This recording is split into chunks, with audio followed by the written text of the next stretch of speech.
I have two questions. First of all, have you ever considered that religion in general, many different religions that are on this planet, are basically metaphors that were imposed by the very, very early civilization to have some sort of order over the people? Leaders of very ancient civilizations had no control over these people unless they said, listen, there is a god or many gods up there that will punish you unless you do the right things. Yes, that's happened. I agree. And so then okay, what you have said so far is that you assume that the Bible is true, correct? No. Never once did I say, I assume the Bible's true. Okay, you know the Bible is true. That's what you were saying? I said the evidence is the Gospels are historically accurate. That's what I said. What you've basically been saying is that you are assuming, for the sake of argument, you are assuming that the Bible is true. No.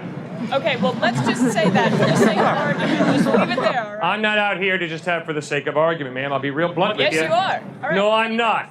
I am sharing honestly my thoughts, and I trust that you guys are sharing honestly your thoughts. And if you don't want to share honestly, I don't have time. There are too many other people who got their hands up. If you want to share honestly with me, I'd love to talk with you. I would love to. Please do that. Please let me talk. Thank you.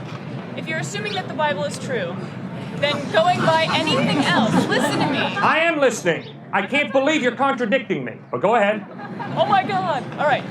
Well, I don't do that to you. I don't treat you that way. You have been. No, I have not. All these people. I do not contradict you. I seek to listen to you and understand what you're saying and then answer you head to head. All right, listen.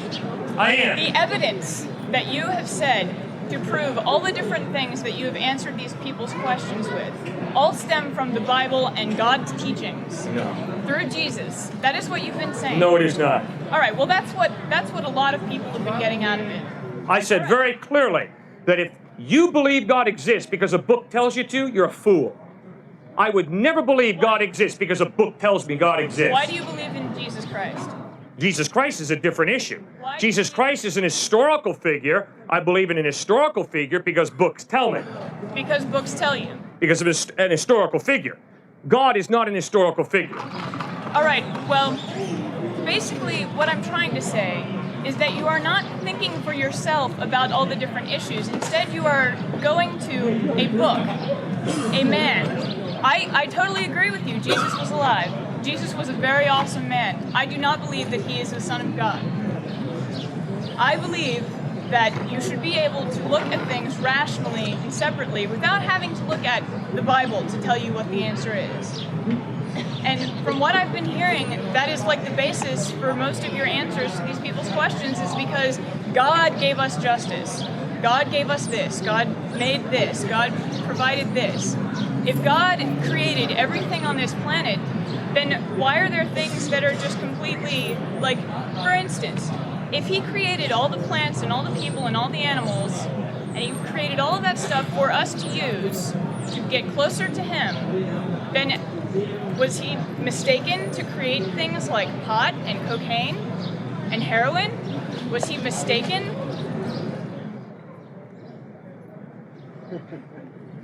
Obviously, the Bible does not teach that God created every living being for you to snort or digest.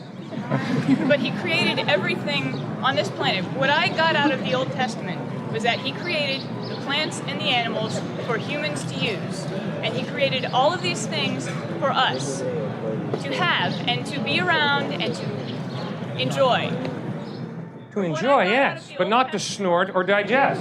But from the Old Testament, all of these things were put on the planet and they were all good. In the Old Testament it says, and God made the plants and they were good. Okay, well then, was he mistaken in creating all of these things that can hurt us, like belladonna, like henbane, like all of these horrible plants that if you even touch them, you can die? No. The first point is, the good creation was cursed, we read in Genesis chapter 3. When human beings rebelled against God, the good creation was cursed. So you and I do not live in the Garden of Eden. We live in a cursed, messed up world. And the second point is, even in the Garden of Eden, God did not necessarily create a tree for me to eat the bark or the wood. I mean, that's an incorrect conclusion. But then we were created physically to not be able to deal with the surroundings.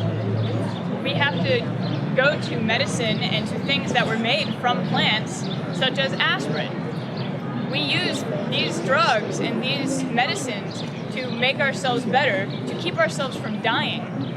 If he made us so faulty that we cannot combat the diseases that are on this planet, period, then I just see that if you are considering that God made us perfect, the way he wanted us, then why do we have all of the problems with health that we do? Why cannot we eat the leaves off the tree and be sustained? Okay. Genesis chapter 1 and chapter 2 teach us that when God initially created us, there was no disease and no death. It's a result of human rebellion against God that the good creation runs amok, havoc breaks loose, suffering and death enter the experience of humankind. Obviously, Jesus died on a cross to forgive us, and he rose from the dead to give us eternal life in heaven, where there will be no more disease, no more suffering, no more death. All right, using the word obviously makes me think that you are assuming that everything you have heard about Jesus and from the Bible is true. That's why I said what I said earlier, just so you know. That's a very incorrect conclusion you just made. Well, you use I said, obviously, the reason that Jesus died on the cross, he claimed, is to forgive us for our sin, and the reason he rose from the dead is to give us eternal life in a heaven where there is no longer going to be the existence of this very real disease and death that you and I have just been talking about.